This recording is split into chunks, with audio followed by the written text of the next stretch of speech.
Bapa, Putra, dan Roh Kudus. Amin. Bapa di surga, kami mengucap syukur dan terima kasih bahwa kami kau panggil untuk saling mencintai, untuk saling menerima, untuk saling hidup sebagai manusia yang diciptakan Tuhan, untuk hidup dalam harmoni. Tuhan, terima kasih. Amin.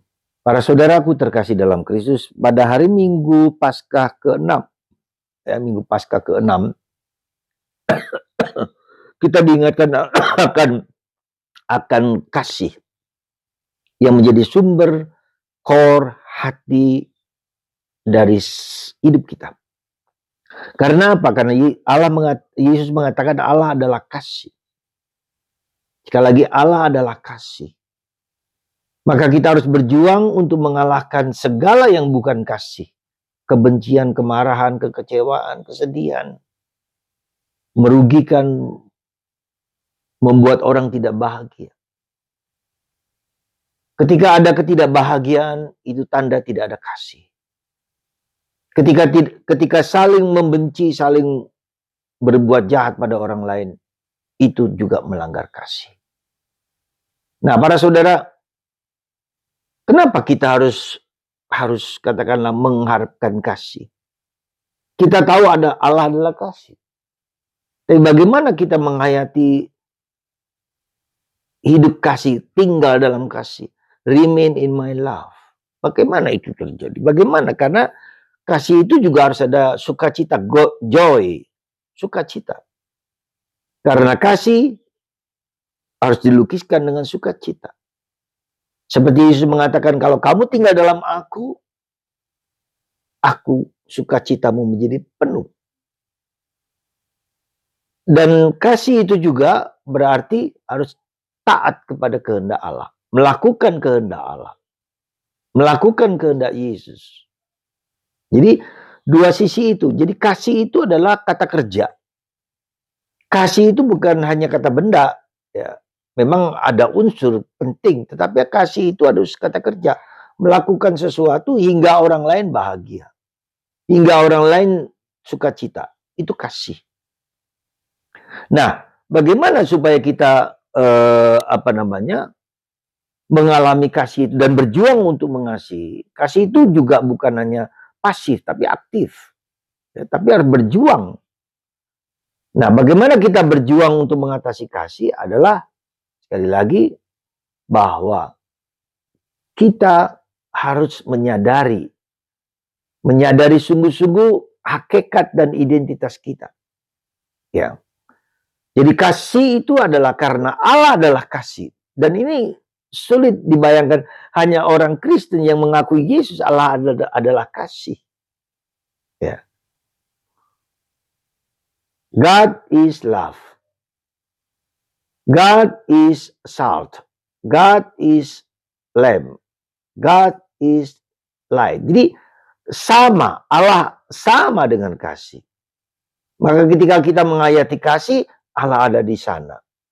Nah, saudara, bukan gampang sekali lagi untuk menghayati kasih. Bukan gampang. Maka apa yang perlu kita lakukan supaya kita masuk dalam kasih? Pertama, menurut saya adalah kita belajar tidak hanya, sekali lagi, ya. Pertama belajar bahwa kita ini selalu dalam proses divinity, mengilahikan, menjadi Allah, ya, menjadi sempurna, menjadi seperti Allah. Ya, jadi proses untuk menjadi seperti Allah. Ya, bukan hanya sebagai manusia. Yesus mengatakan, kau bukan dari dunia, aku sudah mengambil engkau dari dunia, dan engkau menjadikan engkau anak Allah. Jadi ini proses perjalanan hidup kita, proses untuk menjadi seperti Allah. Ya, itu pertama-tama maka harus ada perjuangan, nggak bisa tidak. Ya. Dalam relasi kita, Anda dengan suami istri, dengan orang lain, ada proses untuk mengasihi. Proses divinity, proses ilahi, mengilahikan. Itu yang pertama harus kita sadari. Jadi ketika kita tidak mengalami kasih, itu berarti saya harus berproses untuk mengilahikan diri saya sendiri. Atau membiarkan Tuhan mengilahikan diri saya sendiri. Ya. Nah, seperti kita ke gereja, seperti baca kitab suci, kita refleksi, kita apa, itu mengilahikan nilai-nilai ilahi dalam diri kita. Nah, yang kedua, coba kita lihat bagaimana mengilahikan dalam diri kita itu. Pertama-tama adalah kita belajar tidak cukup melihat yang saya sebut dengan ego drama. Drama hidupku sendiri. Problemku, penderitaanku, salibku, susahku, itu bisa, boleh, benar. Tapi setelah semua itu kita berangkat menjadi teodrama. Drama Allah. Ya. Jadi dengan tidak hanya melihat saya, tetapi melihat drama Allah yang bekerja dalam diri kita. Yang melakukan perbuatan-perbuatan agung dalam diri kita. Nah, itu bisa kita lihat di dalam Paskah yang lalu. Bagaimana Tuhan Yesus memberikan segala-galanya pada kita. Ya. Nah, itulah. Jadi kalau Tuhan, kita belajar melihat karya Tuhan yang agung, yang besar, yang indah. Jadi coba lihat. Maka dalam kitab suci, dalam Ekaristi kita mengatakan ketika kita menerima tubuh Kristus, lihatlah anak domba Allah. Lihatlah ecce homo, lihatlah. Ya. Dan kata lihat ini penting. Lihatlah saudara-saudara, inilah anak domba Allah. Ya. Inilah Yesus Kristus yang menyelamatkan manusia. Coba kita lihat, buka mata kita. Ya. Lihat salib itu. Lihat karya Yesus. Karya Allah yang begitu luar biasa. Yang menjadikan orang mati ya, hidup kembali. Kalau orang mati, itu akan busuk, akan habis, akan hanya ada tulang-tulang. Semua hilang. Tapi Yesus dibangkitkan seluruhnya, tidak ada tulang sama sekali.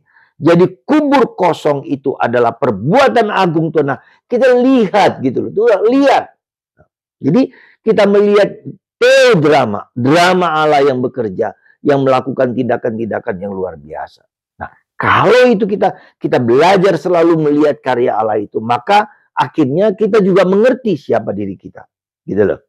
Kita bisa, Tuhan akan bekerja untuk orang zaman dulu, zaman sekarang, dan akan datang. Dan juga melakukan untuk saya. Ketika kita mengagumi Allah, bersyukur atas Allah, kita juga mengerti Tuhan bekerja untuk saya. Untuk Anda, untuk siapa pun. Jadi mari kita belajar melihat Allah. Jangan hanya melihat penderitaan kita. Jangan hanya melihat kesulitan kita. Melihat karya agung. Dan itu menjadi sukacita, kegembiraan yang luar biasa. Saudara, semoga kita semua hari ini di minggu Paskah ke-6 ini kita disadarkan kembali melihat Allah, teodrama, supaya kita bisa melihat ego drama. Kalau kita hanya melihat ego drama, maka kita tidak akan ada sukacita, tidak akan ada kegembiraan karena tidak mampu kita. Mengapa tidak ada kegembiraan? Karena saya hanya melihat diri saya sendiri. Maka setiap kali kita ke gereja, coba lihat teodrama.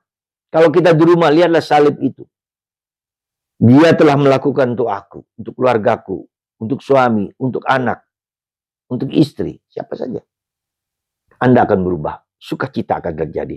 Karena Tuhan bekerja. Tuhan bertindak. Fokus bukan pada saya, pada Yesus. Hari ini dalam Injil. Hari ini dalam Ekaristi. Anda bisa melihat roti ini berubah menjadi tubuh Kristus. Air dan darah ini. Dan darah ini menjadi darah Kristus. Tuhan memberkati Anda semua. Amin. Bapa, Putra, dan Roh Kudus. Amin.